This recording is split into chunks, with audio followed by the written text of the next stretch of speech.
के बारे में, अजमत इंस्टीट्यूट जो संस्थान है इसके बारे में अपने दोस्त ने आपके इंस्टीट्यूट के बारे में बताया था।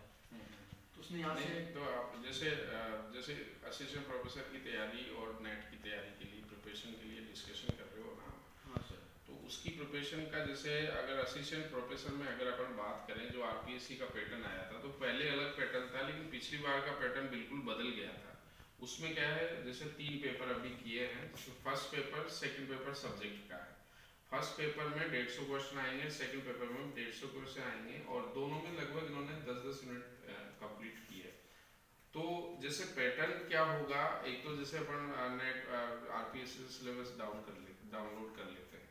अब डाउनलोड करने के बाद अपन देखते हैं कि एक एक सिलेबस को देखते जाए, टॉपिक को देखते जाए। तो अभी ऐसा नहीं करना अपन को, कि ऐसा नहीं। अब अपन क्या है, क्योंकि जो अपन ने अपने पास मैटर है उसको तो अपन पढ़ नहीं रहे, और उन पे ज़्यादा ध्यान दे रहे हैं जो है ही नहीं टॉपिक। कि जब डेट आ जाएगी एग्ज़ाम की, जब डेट आ जाएगी तो उसके बाद जब अपना कंप्लीटली सब्जेक्ट हो जाएगा, तो उसके बाद अपन फिर उन टॉपिक को ढूंढेंगे जो रह गए हैं। और हो सकता है कहीं कहीं टॉपिक के अंदर टॉपिक हो और वहाँ वो आ गया हो, तो कंप्लीट हो जाता है मैटर। तैयारी कैसे शुरू करें सर? इसमें जैसे आप जैसे तो 3 पैटर्न अपनाओ पढ़ने के। जैसे दिन में 3 पैटर्न अपना लो। एक पहला जो पैटर्न है वो रीजनल अप्रोच के अकॉर्डिंग चलो। जैसे वर्ल्ड ज्योग्राफी, अब वर्ल्ड ज्योग्राफी में ह्यूमन और फिजिकल दोनों आ जाता है। जैसे हमने स्टडी और क्लास में हम पढ़ाते हैं तो रीजनल ज्योग्राफी पैटर्न को ही पढ़ाते हैं। उसमें क्या है, जैसे साउथ अमेरिका हो गया, नॉर्थ अमेरिका हो गया, यूरोप हो गया, उनका फिजिकल और ह्यूमन सारा पार्ट डिस्कशन हो जाता है। जब विश्व पूरा हो जाए उसके बाद उसी की जगह इंडिया स्टार्ट कर दो, और इंडिया को भी रीजनल अप्रोच के थ्रू पढ़ो।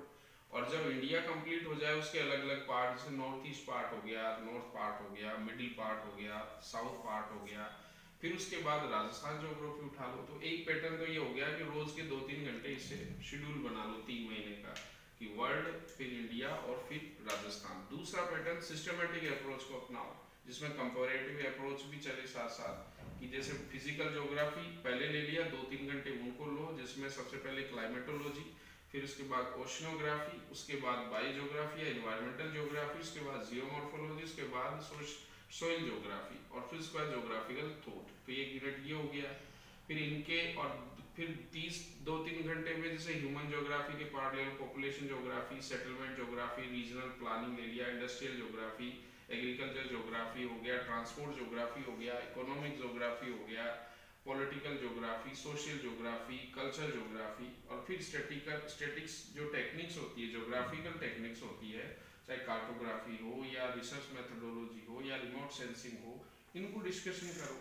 तो आपका पार्ट 3 में बढ़ गया, रीजनल अप्रोच से सिस्टमेटिक अप्रोच से। सिस्टमेटिक अप्रोच में फिजिकल और ह्यूमन 2 पार्ट बांट लिए। फिर इनको थ्योरेटिकल अप्रोच से देखो कि जितने भी फिजिकल में, ह्यूमन में थ्योरी दी गई है उनके अकॉर्डिंग चीज़ों को डिस्कशन करो, और 1-1 यूनिट को पढ़ने के साथ साथ। हाँ, सर जैसे मेरा फिजिकल वाला पार्ट है वो तो फिर भी हो जाता है, हमसे पढ़ भी रखा है, क्योंकि उसमें से कई बार क्वेश्चन ऐसे हो जाते हैं जो समझ में नहीं आते। हाँ, उसमें क्या होता है, जैसे अभी असिस्टेंट प्रोफेसर में क्या है, थिंकर बेस्ड क्वेश्चन होते हैं। अब थिंकर को अपन क्या थ्योरी में पढ़ते हैं, जैसे टूजो विल्सन है, जैसे जियोमॉर्फोलॉजी टेक्टोनिक पढ़ेंगे, या वेगनर है। अब वेगनर में जब अपन थ्योरी में पढ़ेंगे तो इसका थोड़ा सा इंट्रोडक्शन है। तो बेसिकली उसकी थिंकर में जाकर उसके बारे में ज़्यादा जानना है कि वो क्लाइमेटोलॉजिस्ट था, उसने कहाँ कंट्रीब्यूशन दिया, वो क्या किताबें उसने लिखी, ये भी अपन। जैसे मेजर पावेल की बात करें तो मेजर पावेल ने बेस लेवल कॉन्सेप्ट दिया था। अब बेस लेवल कॉन्सेप्ट जो है सागर तल लेवल से भी, सागर तल का जो प्रसार होता है या सागर तल परिवर्तन जो हो रहा है उससे भी रिलेटेड अप्रोच है। तो थिंकर को भी अलग से जाके आप पढ़ो।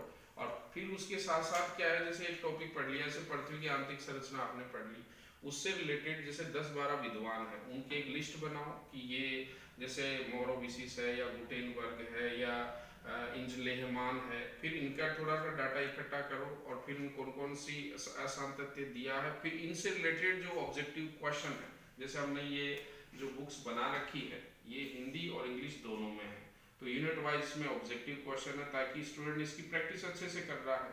और दूसरा, जैसे अब एग्जाम में आजकल क्या है, ट्रांसलेशन में बहुत प्रॉब्लम आ रही है, तो हिंदी माध्यम वाले स्टूडेंट के लिए तो बहुत यह है कि उसको हिंदी के साथ साथ ऐसा एक बुकलेट मिले जो हिंदी के क्वेश्चन के साथ साथ उसमें इंग्लिश के भी क्वेश्चन होने चाहिए, ताकि उसकी जो मिस्टेक है, जैसे पिछला अगर असिस्टेंट प्रोफेसर एग्जाम का अगर आप पेपर डिस्कस देखोगे तो उसमें हिंदी में बहुत सारे मिस्टेक है, सेंटेंस ही गायब है। तो आप इंग्लिश वर्जन को ही देखोगे तो बहुत अच्छा रहेगा उसमें। तो समझ में नहीं आता पेपर में कि हिंदी में देखो या इंग्लिश में, जैसे हिंदी का तो अलग चीज होती है उसमें, तो और इंग्लिश में तो फिर भी जब अगर इंग्लिश वाला जो हिंदी मीडियम वाले स्टूडेंट के लिए क्या होगा कि जैसे आप पढ़ते हो तो पेपर सोल्व करोगे तो ये बुक्स आपको ये सपोर्ट कर सकती है कि हिंदी में देखने के साथ साथ इंग्लिश जो टर्मिनोलॉजी है उसको भी आप एक रजिस्टर में लिखते हुए चलो कि इसका इंग्लिश वर्जन। क्योंकि जैसे अभी मैंने एक शब्द देखा था जिसमें इंग्लिश का उसी उसी हिंदी के 3-4 शब्द बन रहे थे, उसके अलावा फिर एक और शब्द आ गया लेकिन इंग्लिश में वही शब्द था। तो ऐसे क्वेश्चंस को अगर आप बात करोगे, अगर डिस्कशन करोगे तो वो बहुत अच्छा रहता है। जैसे अल्बिडो होता है, उसको कासानुपात भी कहते हैं, उसको स्वीति भी कहते हैं, उसको धवलता भी कहते हैं, लेकिन शब्द अपन को अल्बिडो ही याद है तो वो टर्मिनोलॉजी याद रखो तो वो 10 से 12 क्वेश्चन आपके गलत नहीं होंगे। हिंदी वाला स्टूडेंट को इंग्लिश के क्वेश्चन साथ साथ एक्सरसाइज जरूरी है। सिलेबस के अनुसार पढ़े या नहीं, जैसे आरपीएससी ने सिलेबस दे दिया तो आपको सिलेबस अभी देखना नहीं है, तो आपको कंप्लीट ज्योग्राफी पढ़ना, दुनिया में जो भी चीज है, ह्यूमन एक्टिविटी जो भी कर रहा है, जिस भी आइलैंड्स पे रह रहा है, अर्थ पे जो भी घटनाएं हो रही है वो सब ज्योग्राफी है। जैसे अभी आपके नेट में क्वेश्चन आया था वो अर्बन ज्योग्राफी से रिलेटेड, हाइपर मार्केट। अब हाइपर मार्केट अपन अर्बन एरिया में रहते हैं, जैसे WTP वर्ल्ड ट्रेड पार्क है जयपुर में, एक और जगतपुरा में जाओगे, आप सिरसी रोड की तरफ जाओगे, बहुत सारे हाइपर। तो हाइपर मार्केट जो है सिटी के आउटर एरिया में ही डेवलप किए जा सकते हैं जहाँ सारी फैसिलिटी हो। तो ऐसे सिलेबस में नहीं है लेकिन ये शब्द आ जाते हैं, तो आपको क्या करना पड़ेगा, पहले पूरा सिलेबस अच्छे से देखो, यूनिट वाइज पढ़ते जाओ, जो भी सारी चीजें आपकी डिस्कशन होगी, फिर जब एग्जाम डेट आ जाए तब आप सिलेबस को उठाओ। फिर आप सिलेबस को जब रीड करोगे तो आपको लगेगा ये टॉपिक भी देखना है, तो आपको 10% टॉपिक एक्स्ट्रा आपको लेने हैं। फिर उन 10% टॉपिक को किसी बुक्स में मिल रहे हैं, नोट्स में मिल रहे हैं, या फिर इंटरनेट से डाउनलोड कर लो, बस 10% का काम। अगर आप उन 10% को ढूंढने अभी बैठोगे तो 90% वाला मैटर बेकार हो गया और ध्यान आपका सारा 10% हो जाएगा। इसलिए अभी सिलेबस को देखना ही नहीं है। आपको पता है भूगोल में क्लाइमेटोलॉजी है, ये फिजिकल है, ये ह्यूमन है और एक रीजनल पैटर्न है, इसको पढ़ते जाओ। जब 80% आपका सिलेबस हो जाए उसके बाद उन टॉपिक्स पे ध्यान दो जो सिलेबस में नए हैं उनको। हो सकता है वो कहीं कहीं, जैसे पर्यावरण भूगोल में जैसे अल्लिनो का कॉन्सेप्ट है, अब अल्लिनो हो सकता है आप पर्यावरण भूगोल में नहीं पढ़ रहे हो, जलवायु विज्ञान में पढ़ लिया है, समुद्र विज्ञान में पढ़ लिया, तो वो तो वहाँ पढ़ लिया, वो यहाँ उन्होंने सिलेबस में बायोजियोग्राफी में दे दिया। सो ये ह्यूमन जो पार्ट है उसमें तो कैसे पढ़े याद नहीं होता। हाँ, ह्यूमन पार्ट में बेसिकली जैसे एक तो थिंकर अप्रोच अपनाओ।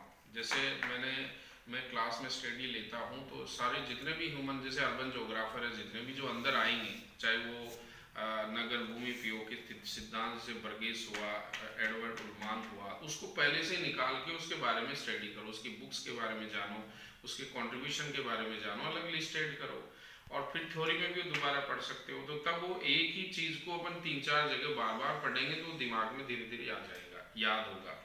जैसे पॉलिटिकल ज्योग्राफर है, पॉपुलेशन ज्योग्राफर है, इंडस्ट्रियल ज्योग्राफर है, ट्रांसपोर्ट ज्योग्राफर है, तो ज्योग्राफरों को पहले डिस्कशन किया अपन ने, पहले से निकाल लिया। जैसे हमने तो सारे थिंकर्स को इनमें डाल रखा पहले ही, थिंकर डिस्कशन के बाद फिर आप इसकी थ्योरी को, तो थ्योरेटिकल अप्रोच अपनाओ।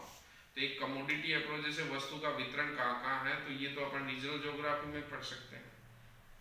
तो जियोमॉर्फोलॉजी क्या है, पढ़ने में तो इजी लगती है, याद हो जाता है, फिर भी क्वेश्चंस गलत हो जाते हैं। हाँ, तो उसका कारण होता है ना, जैसे वेगनर की थ्योरी को अपन ने 10 बार पढ़ लिया, फिर भी क्वेश्चन एग्जाम में आता गलत हो गया, तो क्या कारण है, इसके पीछे सोचना है। तो इसके पीछे यह है कि अपन को थ्योरी पढ़ने के बाद अपन को लगता है पढ़ लिया, आप क्वेश्चन आएगा तो कर लेंगे, लेकिन आपको ज्यादा से ज्यादा क्वेश्चन सोल्व करने हैं अलग अलग पैटर्न के, अलग अलग बार बार उससे क्वेश्चन, तो अपन को क्वेश्चन का पैटर्न समझ में आएगा कि ये क्वेश्चन ऐसे बन सकता है।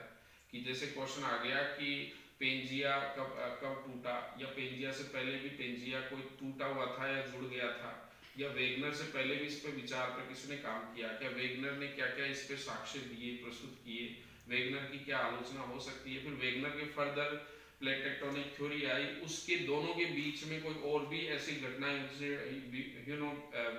ह्यूगो बेनियाफ की घटना हुई, उसने समझाया, या क्यू वेदती ने काम किया, ये सारे अलेक्जेंडर दुतवा ने सपोर्ट किया, जैसे सिडनी बुराड ने, तो ये सारा डिस्कशन है। तो ठीक है, तो ऐसे प्रिपरेशन करोगे तो बहुत बढ़िया रहेगा।